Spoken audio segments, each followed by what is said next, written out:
আমি সঞ্জয় কর্মকার সঞ্জয়ের সঙ্গে কিছুক্ষণ ইউটিউব চ্যানেলে সকলকে জানাই স্বাগত।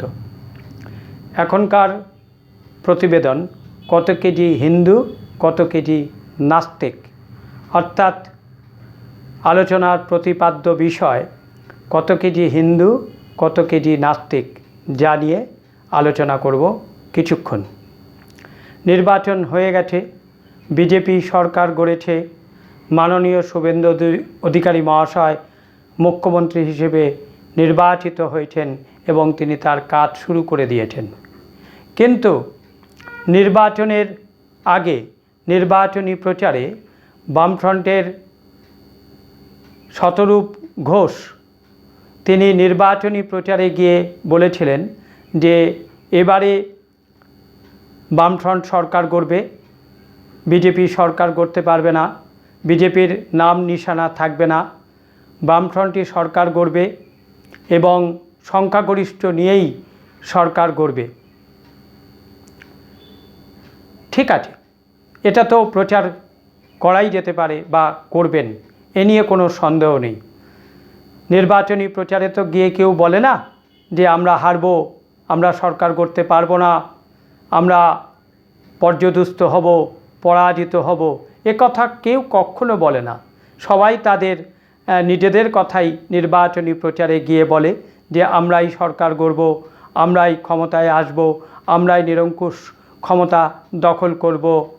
ঠিক আছে, এটা তো অবশ্যই আপনি বলবেন, এটা তো আপনার অধিকার, রাজনৈতিক অধিকার, এবং আপনার কর্মীদের চাঙ্গা করার জন্য বা কর্মীদের প্রচারে আশা বজায় রাখবার জন্য আপনি এটা বলবেন, এটা তো ঠিক আছে। এবং তার চেয়েও বড় কথা, রাজনৈতিক দলের কাজই তো হচ্ছে রাজত্ব কায়েম করা বা ক্ষমতা দখল করা। ওখানে তো রাজনীতি করা তো আর নিশ্চয়ই শুধুমাত্র সেবা করবার জন্য নয়, তার কারণ হচ্ছে রাজনীতি করাই অন্যতম একটা কারণ ক্ষমতা দখল করা এবং সরকারে যাওয়া, সরকার গড়া। এবং তার জন্য যা যা পদক্ষেপ নির্বাচনে রাজনৈতিক দলগুলো নেয় সেটা খুব স্বাভাবিক, এবং রাজনৈতিক কর্মীদের চাঙ্গা করার জন্য, তাদের উদ্বুদ্ধ করার জন্য, উৎসাহ দেওয়ার জন্য এই কথাগুলো ঠিক আছে। কিন্তু আপত্তি অন্য জায়গায়। আপনি বললেন যে আমরা ক্ষমতা দখল করব, তারপর দেখব যে বিজেপির নেতারা কোথায় যায়। অবশ্যই শ্রমিক ভট্টাচার্য, রাহুল সিনহা বিজেপিতে থাকবেন, কিন্তু আমরা দেখব শুভেন্দু অধিকারী কোথায় যায়, শুভেন্দু অধিকারী তখন কি করে, এবং তারপর এটাও দেখব যে শুভেন্দু কত কেজি হিন্দু, তিনি কত কেজি হিন্দু আমরাও সেটা দেখে নেব। এটা কি বক্তব্য মাননীয় কমরেড? শুভেন্দু কত কেজি হিন্দু? আপনাদের সফট টার্গেট না হিন্দুত্ব? হিন্দুরা আপনাদের সফট টার্গেট। হিন্দুদের বিরুদ্ধে বলতে পারলে আপনাদের খুব ভাল লাগে, হিন্দুদের বিরুদ্ধে বলতে পারলেই ইন্টেলেকচুয়াল, হিন্দুদের বিরুদ্ধে বলতে পারলেই ধর্মনিরপেক্ষতার ধ্বজা ওড়ানো যায়। কিন্তু আপনি এটা সংখ্যালঘুদের সম্পর্কে বলুন তো, যে আমরা দেখব এই সংখ্যালঘু কত কেজি মুসলমান, এই সংখ্যালঘু কত কেজি সংখ্যালঘু, আপনি এটা একবার বলে দেখান তো দেখি। বলতে পারবেন না, বলবেন না। তার কারণ তাদের নিয়েই আপনাদের রাজনীতি। হিন্দুদের প্রতি বিদ্বেষ আপনাদের চিরকাল ছিল, আছে ও থাকবে। বলতে গেলে আপনারা প্রায় হিন্দু বিদ্বেষী, এ নিয়ে কোনো সন্দেহ নেই। হিন্দু বিদ্বেষী বলেই আপনারা এ কথা বলতে পারেন যে তখন দেখব শুভেন্দু কত কেজি হিন্দু। আচ্ছা মাননীয় কমরেড, হিন্দু কি কেজিতে মাপা যায়? তাহলে উল্টো প্রশ্নটা করি, আপনি হিন্দু নন, আপনি নাস্তিক বা কমরেডরা নাস্তিক, তাহলে নাস্তিকরা কত কেজি নাস্তিক? নাস্তিকতাও কি কেজিতে মাপা যায়? হিন্দুত্ব যদি কেজিতে মাপা যায় তাহলে নাস্তিকতাও নিশ্চয়ই কেজিতে মাপা যায়। তাহলে আপনি একটু বলুন, আপনি কত কেজি নাস্তিক। আমি কিন্তু আপনার ভক্ত, আপনার বক্তব্য শুনি, আপনার বক্তব্য ভীষণ ভালো লাগে। আপনার প্রত্যুৎপন্ন মতিত্ব, উত্তর এবং বক্তব্য সকলকেই আকৃষ্ট করে। আপনার বুদ্ধিমত্তার সঙ্গে যে উত্তর আপনি দেন, যে রাজনৈতিক বিতর্কে অংশগ্রহণ করে, তা সকলের কাছে খুব প্রশংসার যোগ্য এবং প্রশংসার দাবি রাখে। কিন্তু মাননীয় কমরেড, এটা আপনি কি বললেন যে শুভেন্দু কত কেজি হিন্দু? শুভেন্দু হিন্দু, কিন্তু কত কেজি হিন্দু, এই প্রশ্নটা আসে কেন? আপনাদেরই কেন্দ্রীয় নেতৃত্ব বলে গেছে আপনাদেরকে যে এই নাস্তিকতা দিয়ে, শুধুমাত্র নাস্তিকতা দিয়ে আর রাজনীতি করা চলবে না। আগামী দিনে যারা ধর্মপ্রাণ মানুষ, তাদের ধর্মকে স্বীকার করে নিয়েই রাজনীতি করতে হবে। জন্ম যদি হিন্দুকুলে, ভোট দেব পদ্ম ফুলে, এই শ্লোকটা ভীষণভাবে এবারের নির্বাচনী প্রচারে প্রভাব বিস্তার করেছে বা সকলকে আকৃষ্ট করেছে বা সকলকে মুগ্ধ করেছে। যার জন্য আপনাদেরই কেন্দ্রীয় নেতৃত্ব বলেছে যে এভাবে শুধুমাত্র নাস্তিকতার প্রচার করে বা নাস্তিকতা নিয়ে আগামী দিনে রাজনীতি করা যাবে না। হিন্দু বা মুসলমান যে কোনো ধর্মপ্রাণ মানুষকেই তাদের সেই বিশ্বাসকে মর্যাদা দিয়ে আমাদের আগামী দিনে এগিয়ে যেতে হবে।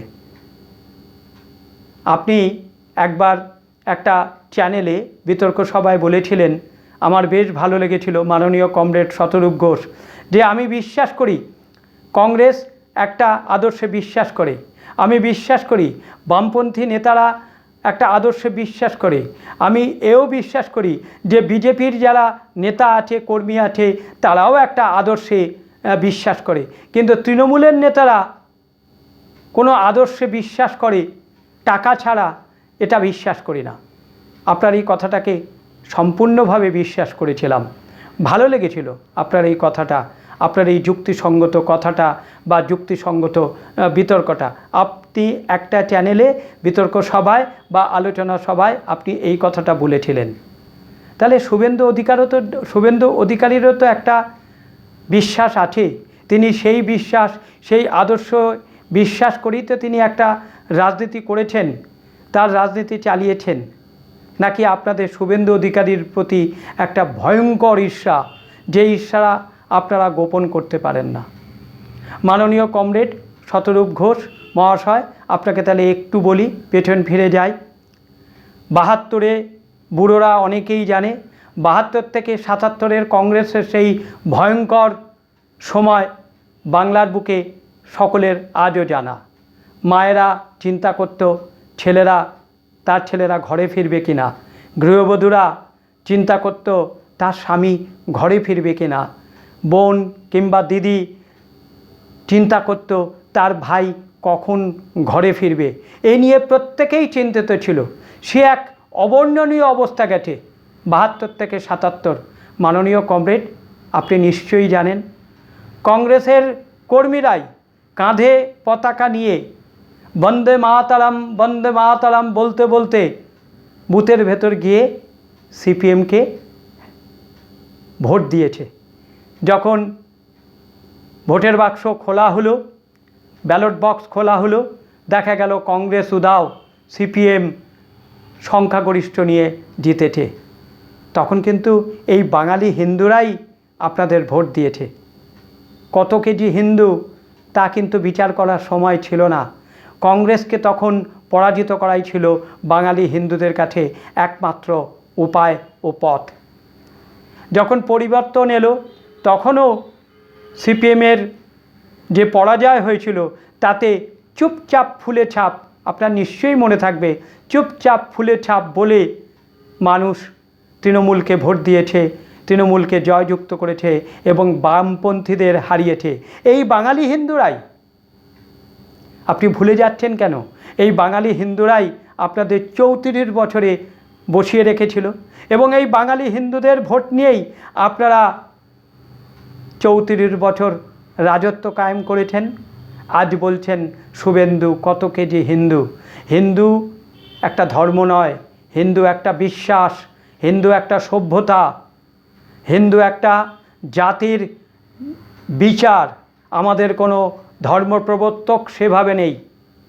আমরা একটা সভ্যতায় বিশ্বাস করি, একটা বিচারে বিশ্বাস করি, একটা জীবন পদ্ধতিতে বিশ্বাস করি, একটা জীবনধারায় বিশ্বাস করি। সেটাই হিন্দুত্ব। আপনিও নিশ্চয়ই জানেন।